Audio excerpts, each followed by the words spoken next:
Hello, everyone, and welcome. Hello, everyone, and welcome. We're just going to give folks a couple more minutes to log in here, and then we'll get started.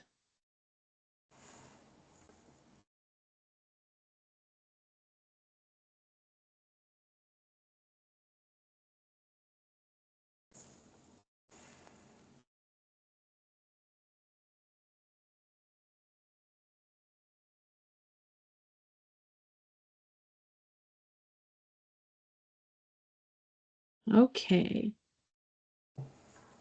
All right, looks like we have a good amount of folks here, so we will get started. So hello, everyone. Welcome.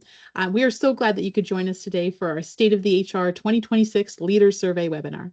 This is presented in partnership with Staff Schedule Care and Surge Learning. Today, we're going to be walking you through some of the key insights from this year's survey, and it's going to be a good time. Just to some housekeeping items to get you started. If you can please use the Q&A section, submit any questions you have as we go. You should see the button right up at the top of the screen there. It says Q&A, and if you hit it, you can type any questions in there throughout the session. I'll make sure that all of your questions get answered. And this helps us keep everything organized. You can also use the chat to put in any comments, any reflections, or to connect with others in the session. Without any further ado, sorry, one more thing here. During our dedicated Q&A section, we're going to submit questions as we go. So you can see, oh my goodness, I'm so sorry. During our Q&A time at the end, please feel free to raise your hand if you have any questions. I'll be happy to unmute you so you can speak directly with the presenter. And don't worry about taking any detailed notes. We're going to have a recording of today's webinar made available, so you'll be able to revisit any of the content or share it with your colleagues. With that, I would like to welcome Fede to get us started. Excellent. Thank you, Sabrina. And hi, everybody. Great to see a lot of familiar names and welcome, and we'll get started. So as we get started, guys, I'll quickly go through the agenda of what we're going to cover today. So first, we'll spend a few minutes just going through the survey, what we measured, why, and some of the high-level findings, and some of the data we have behind that we'll be glad to share with a full report that's 25 pages long with a lot of very useful benchmarks. Two, we're going to go through 4 key findings from the data that we thought could be extremely helpful for a lot of us to be able to have a great discussion on things that are really relevant to leaders in the long-term care space. And finally, and very exciting, we have draw winners.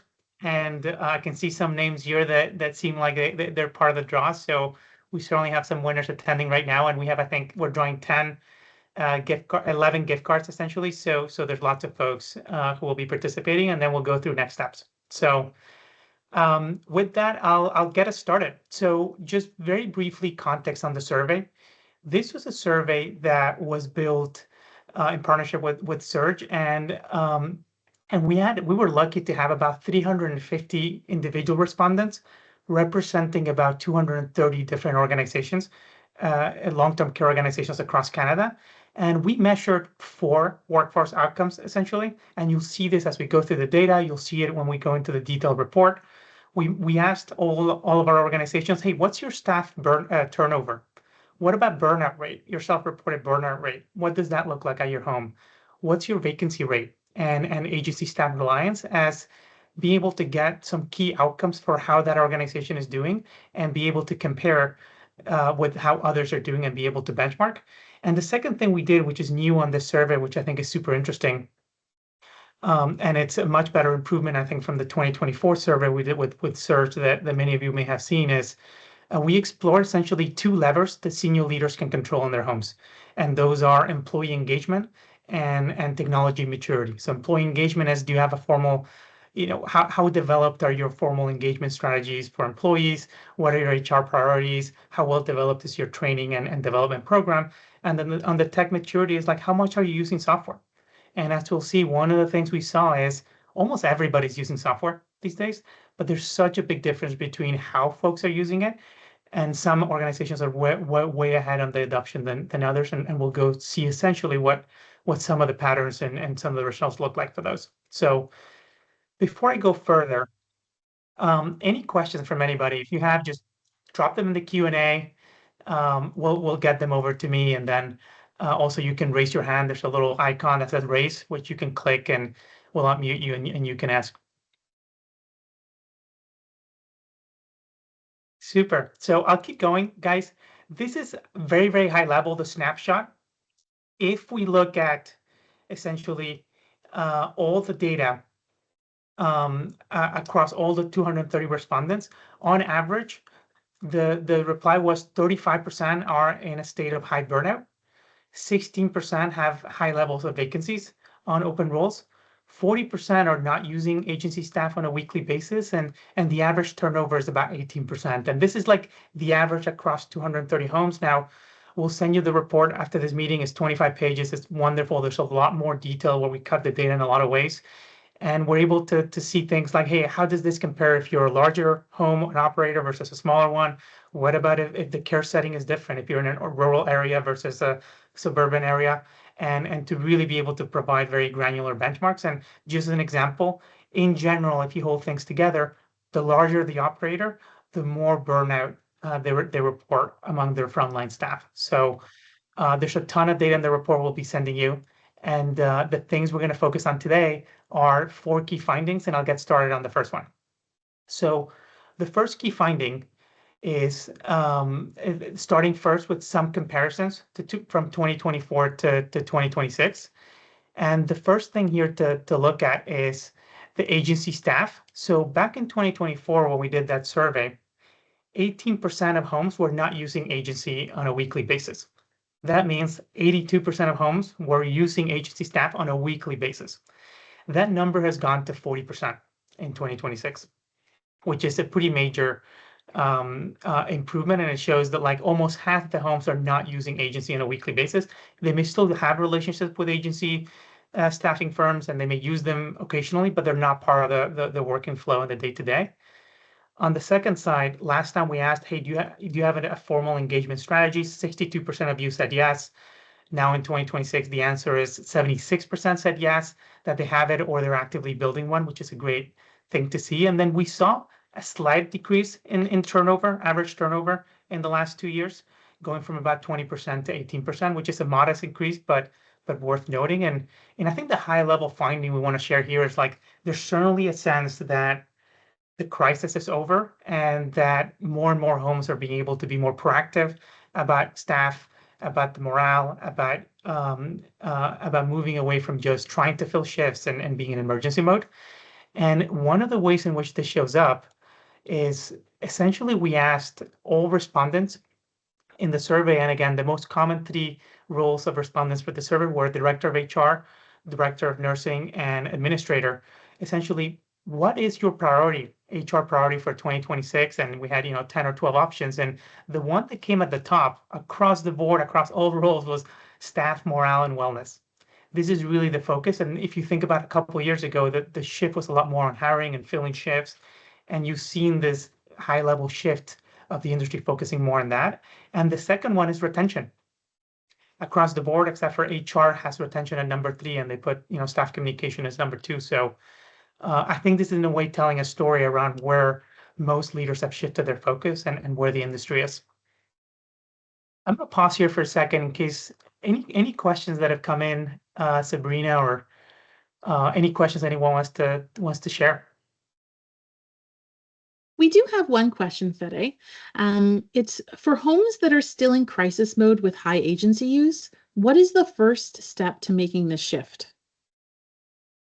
Yeah, it's a good question, and I think the high level answer is like you have to pick a spot that's causing pain right now, and you have to take things one step at a time. So one of the things we've been doing with a lot of our clients that we work with in answering this around like, hey, where do we focus to start getting better? Is we have this time audit essential worksheet that takes about an hour to fill out, that an administrator can fill out with their team. And it's just a way to have a conversation with your team around where they're spending their time. And that's a great place to focus, because one of the lessons we'll see from all this survey, when you boil it down, is if your management team has bandwidth and time, they're going to have the time to be able to invest in their team and build a great culture. And those are the things that retain people.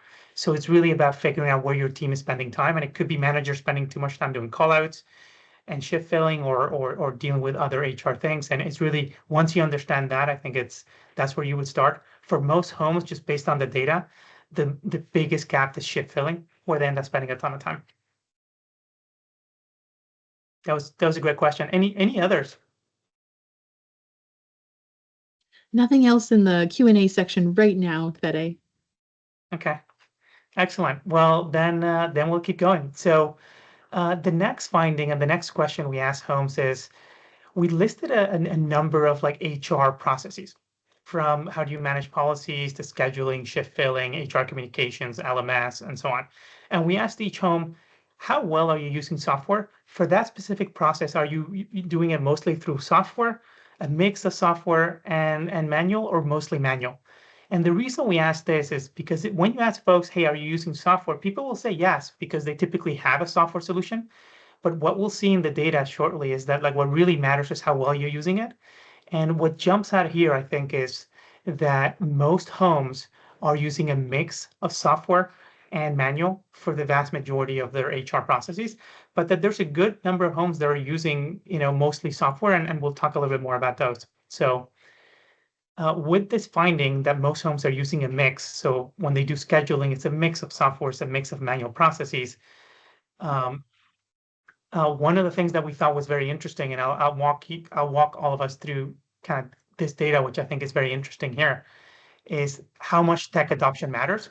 So what we did first is we divided each respondent organization into 3 buckets. The first bucket, the low adoption, these are folks that they may have technology, but they have no HR workflows that are mostly software.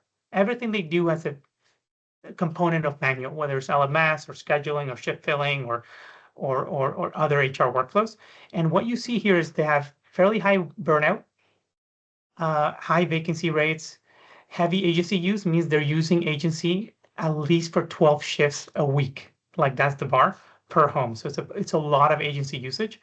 And their average turnover is around 18%, so right around average. As you go down the list of tech adoption, so for example, homes that have light tech adoption, where maybe like they're doing a lot of manual, but they were like, we have to get a handle on shift filling. Oh,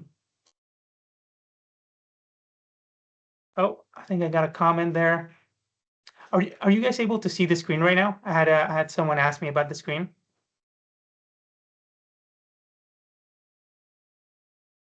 Yeah, I think there's a thumbs up. Perfect. So, if you look at the second list, these are folks, organizations, and it's 87 organizations that they've picked a couple places where, hey, we're going to really use technology well in shift filling or scheduling or LMS and so on. And what you see in those is that, yes, they have better results. They have slightly better levels of burnout. Surprisingly, they have slightly higher vacancy, but the difference is quite small, from 17 to 18%.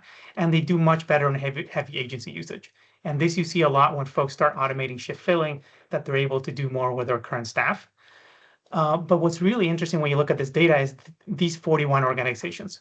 These are organizations that have really are further down the path of developing technology, and they've really automated a lot of their HR workflows, from payroll prep and time cards and so on.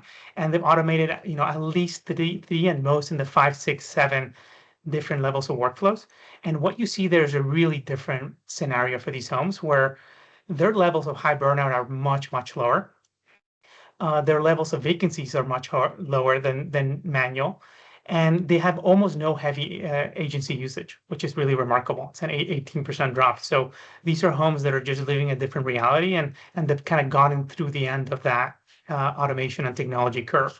So a couple things I'll add here, I think, before we go into a poll, is when you talk to some of these folks and you ask them, like, how is this helping you, right? And what they'll essentially come back to is like, and we interviewed a number of like the what I would call the strong tech performer adopters to try and learn from them. And one of the things we found is that technology essentially enables your team to not be doing so much firefighting. And the goal is to essentially free up 5, 10, 20 hours a week from your management team. And when you do that, they can do more higher value things around helping their teams, improving the culture, focusing on people. And one of the big insights I think that we had, and this was a conversation I had with Cynthia Marinelli from Chester Village, who is one of those organizations that had, extremely low levels of turnover, is that people stay for the people, right? And technology essentially, what this shows is it allows you essentially to be able to have your team focus and be able to do the things that get people to stay. And there was a quote from one of the respondents that I thought um, was a great one, which was, we went from 2 full-time staff running around almost all day, filling shifts, answering questions, to no phone usage and almost no paper, and their team got their time back.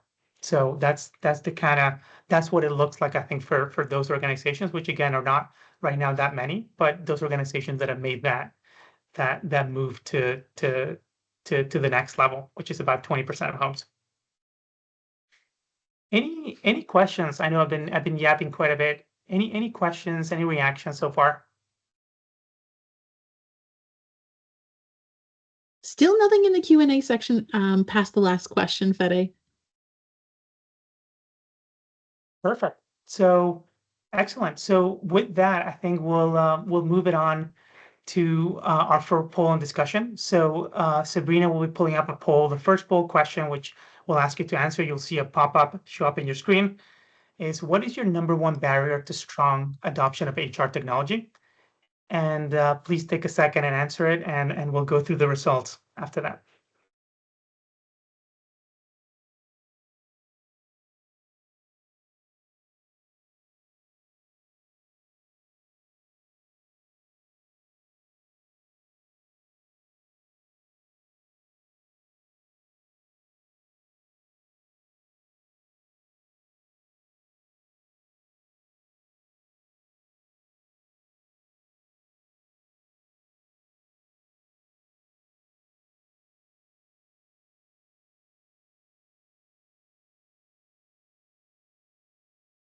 All right, I'll close the poll here and we'll share our results. Fede, are you able to see the results there on the screen? Yeah, I think I saw that it was the top two were budget and staff resistance to change. I'm That's curious if correct. I'm curious if anyone on the call that has been maybe through one of these like adoptions of technologies could share maybe with others around what worked at their organization.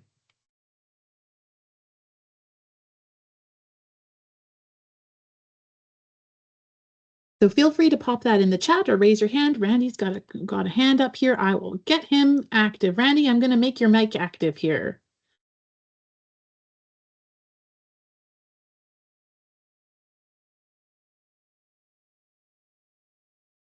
There we are. Randy, you should be able to unmute now.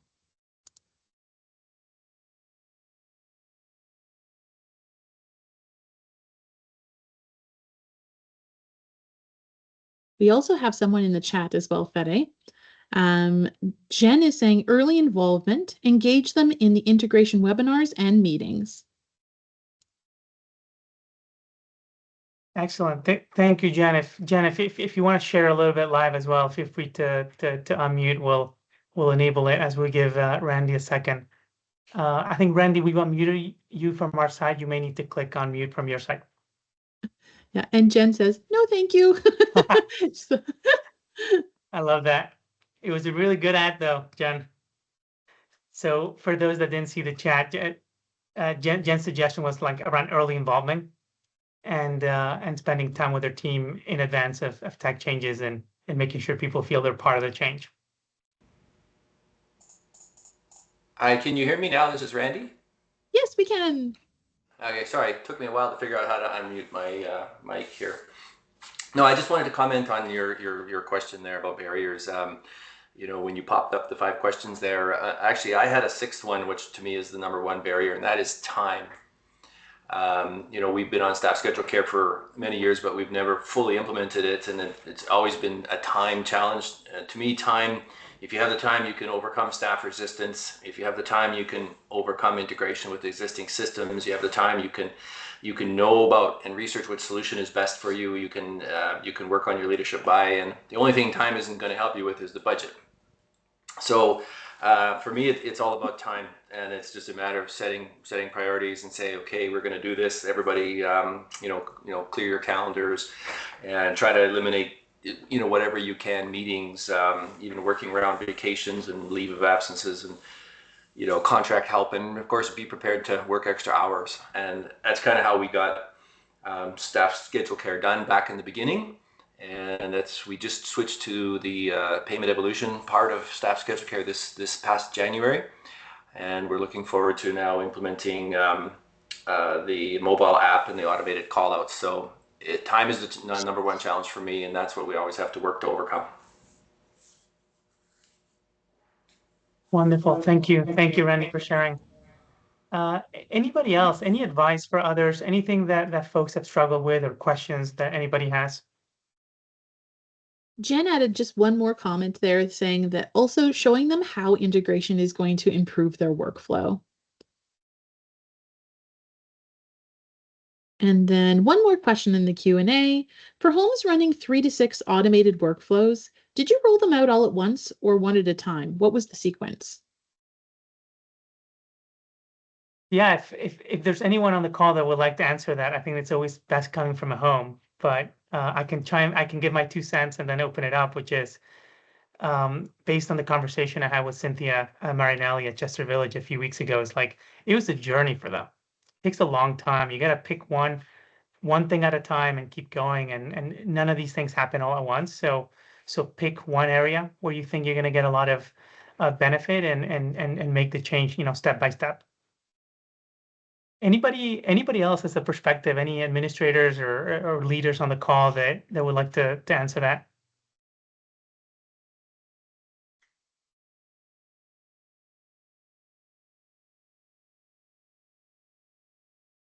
Cool. Well, if you do at some point, just send something on the chat and the Q&A, and we'll get it answered. So with that, Steph, I'll pass it on to you.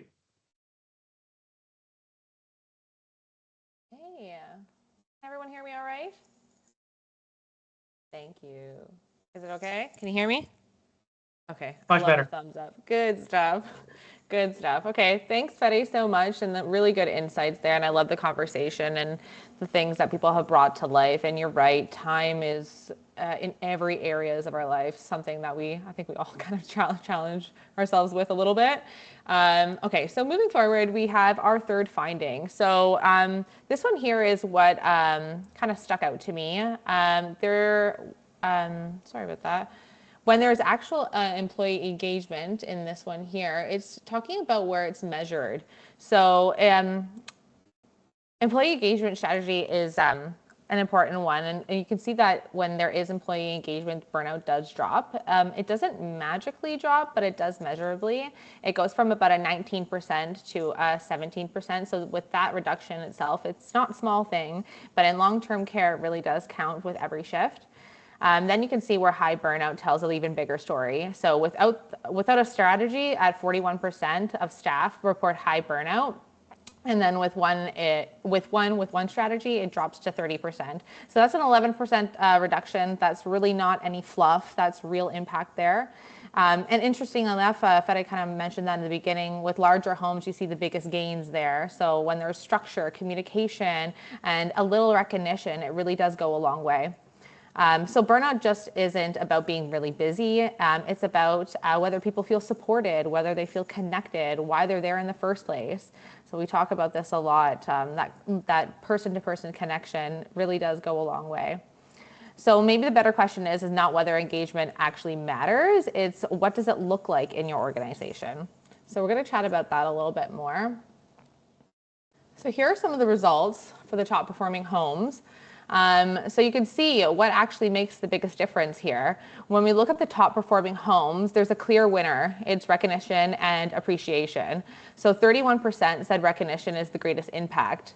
That is more than double to the closest category. So it turns out that saying just a simple thank you is not revolutionary, but it's very powerful. Simple things rise to the top, like shout out boards, which I really, really like that recognition on a shout out board. Like employee of the month, I used to think that was a super corny thing back in the day, but I really feel like that is impactful. You could do monthly prize draws, public appreciation moments, nothing super fancy, no glitter canyons, but I definitely recommend. But being consistent and having that visible communication and appreciation does really go a long way. We see that team connection and culture came up with 12%, followed by structured wellness programs at 9%. So flexibility, communication, compensation, professional development, that all really do matter, but they're ranked a little bit lower than just the simple recognition. So what makes it interesting that most examples here are just not high cost initiative. There's no really budget in place here, which, budgets are tight, right? But they're just intentional habits. Quarterly check-ins where about stress and support, and thoughtful scheduling where possible. So there is a common thread here. Staff really do just want to feel seen. They just want to feel valued. They want to know that their efforts their efforts matter, really. Engagement isn't a huge grand program that you're going to launch, but it's just practice every day and practicing those patterns every day. With all that said, any questions about this? Anything that, people want to comment on that has been impactful in your organization, or is there any comments in the Q&A that has come up? There is one good question I see here in the Q&A. How do organizations actually measure whether engagement initiatives are working over time? Yeah, that's a good one. It kind of feels hard to measure something like that. Engagement doesn't really have like a number on it, but you can look at participation. You can see in huddles and so on. Randy, yes, I want to hear what Randy has to say. But in terms of thinking back to that, you do want to see the participation. In education as well, if you are using an LMS, you want to see completion records. You can look there. You see where people are getting engaged. Are people going back to the education? You can see where it's measured that way. If trends are leveling out, you can measure it in that way as well. Randy, do you want to comment on that a little further?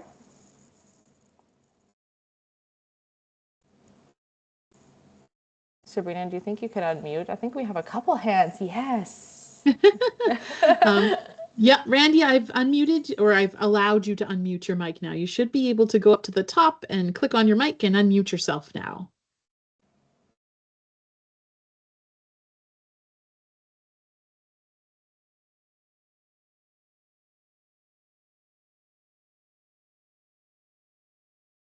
The mics are always fun. I'm sorry, folks.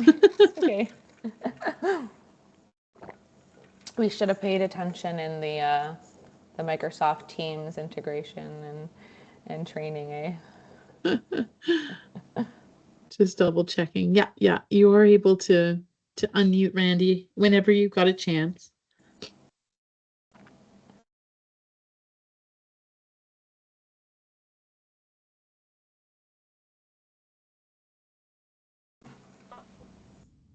Okay, can you hear me now? I can. Okay, I don't know. I'm clicking on everything possible here to try and unmute my mouse or my mic, and I click 100 times, and all of a sudden it starts working. Anyhow, I just wanted to say about the measurement of these initiatives is we do an annual staff survey and ask them to have a whole bunch of questions that we ask them, and then you see you've done some initiatives. Did you move the markers? So as an example, our last staff survey, the lowest score we got was on communication. And so we're like, okay, what can we do to improve communication? We started a staff newsletter, and we started more team meetings and more huddles. And so when we do our survey next year, we're certainly hoping that we see that marker moved. And so it's fairly easy. Keep the questions the same every year so that you can compare what's going up, what's going down. Yeah. Amazing. And we'd be happy to share that survey with anybody. I could probably do that through Staff Schedule Care, and you guys can post it or something like that. Yeah. That is great. That actually leads into our next slide. And I was thinking about the communication because we work at Surge. that's a question I asked. I was auditing a database, and I was like, holy crow, these people have like amazing completion percentage. So I asked the question, what are you guys doing that's different? Like, what is it? And she says, I email almost every couple days. Just fun quotes, engaging photos. Hey, get into your Surge Learning and complete your education. She says that she is on it in terms of communications, posters around the board, and that's how she gets everyone engaged, and her completions are skyrocket. So it's just communication and listening. I think that, yeah, really great. Okay, so we have a poll here. So we're going to launch this poll, everybody. This one here is, how likely are you to recommend your organization's approach to employee engagement to a peer? So we have a scale of 1 to 5. Place your star.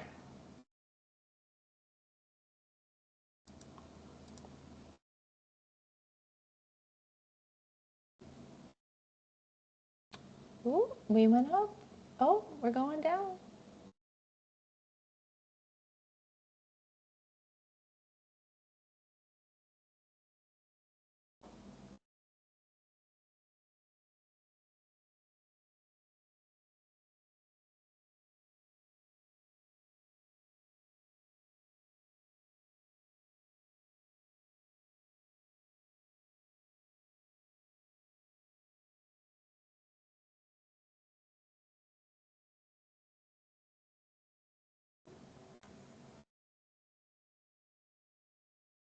It's pretty interesting stuff.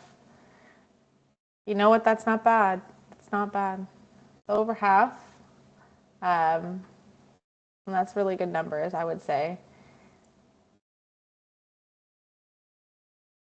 Now, for those that maybe answered a little bit lower, maybe this is the time to take Randy's recommendation with that survey to understand a little bit more about what your staff are looking to see, and where they would like to see a little bit more, and how can assist them, because at the end of the day, everyone's different learners and they need different things. So that survey could be very insightful, just like the one we were analyzing today. Sabrina, is that the end of the poll?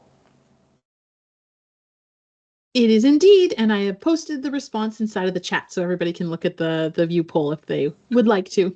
Wonderful. Thanks everyone for participating.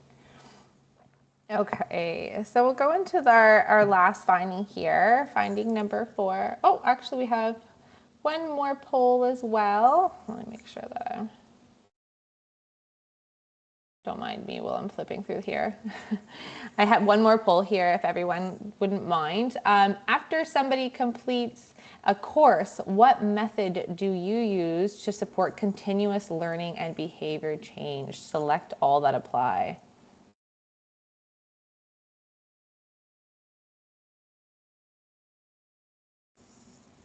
So this is relating to education. If they're completing education online, how are you supporting their learnings after?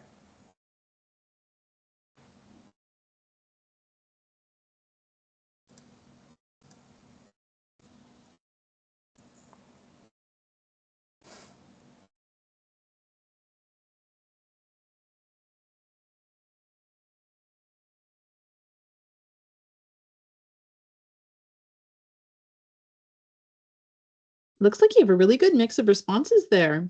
Absolutely. So guys, it looks like we have a little bit of a tie sitting here with peer learning and support and workplace practice. That's kind of sitting. Team meetings is sitting at our lowest, and then we have, and then we're going up a little bit with our peer learning, but looks like we have about 23% as saying no formal follow-up or method used. I will close that poll and put the results right into the chat for y'all.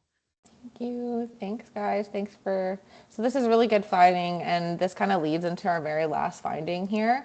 So number 4 really highlights an important gap. Most homes are doing a pretty solid job in terms of communication. You can kind of see that in Randy's response as well about training and tracking completions in their LMS and just overall communication.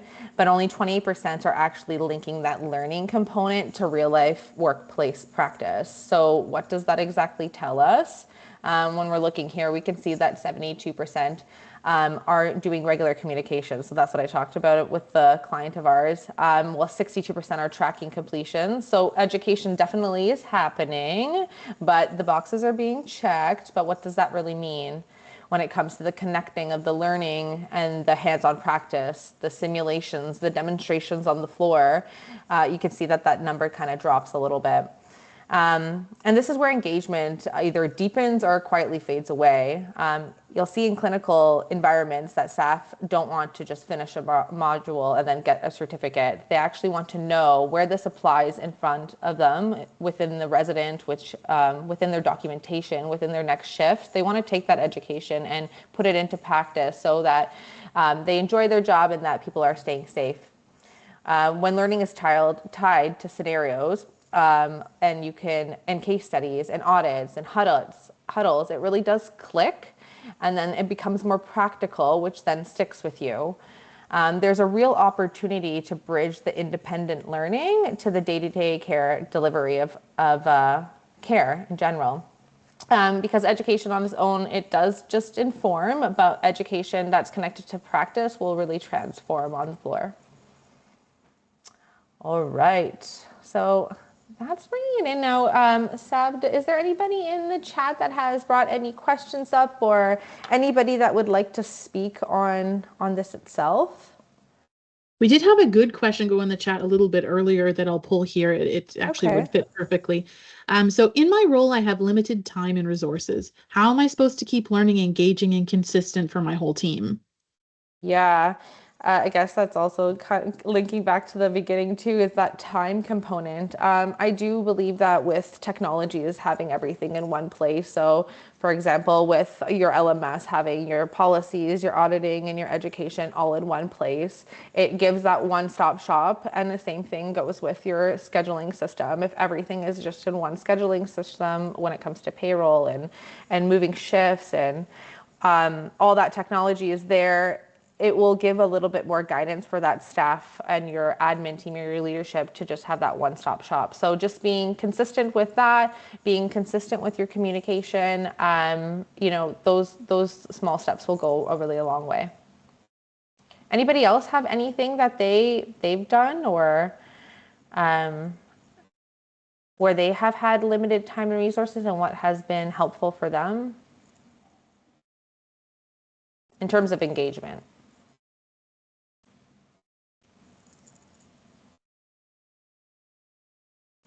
Feel free to pop in the chat or raise your hand and I can unmute you. Or forever hold your peace. The big winners are next, so.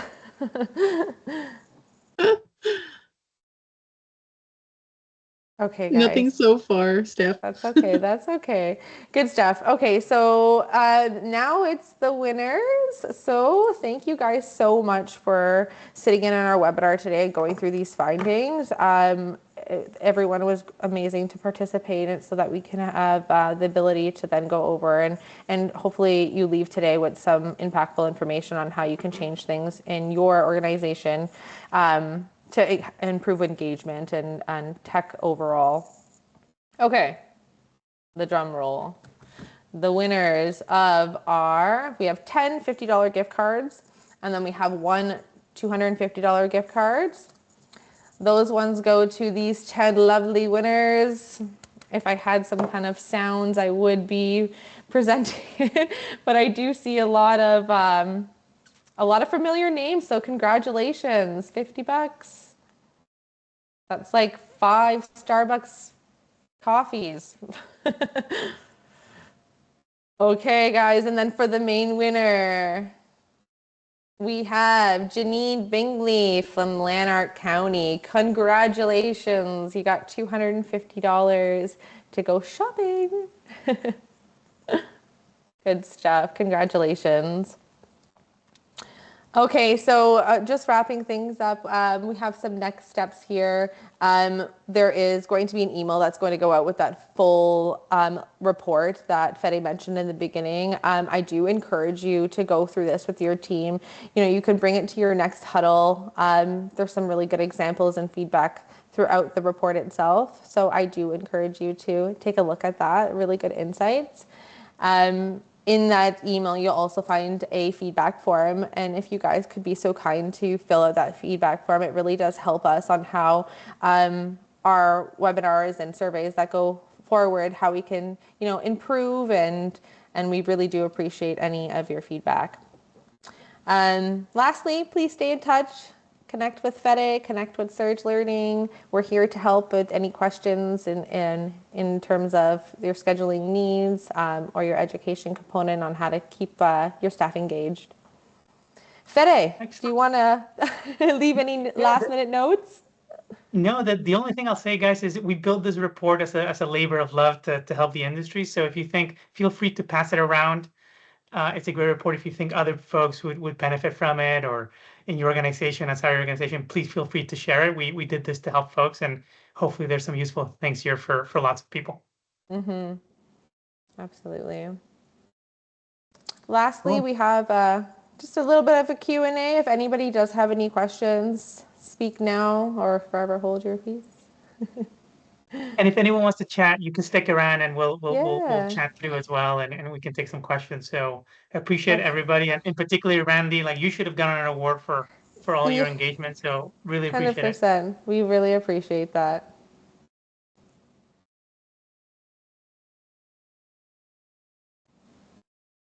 Excellent. Well, I think that's it. That's all, folks. Thanks for coming. Thanks for coming. Appreciate it.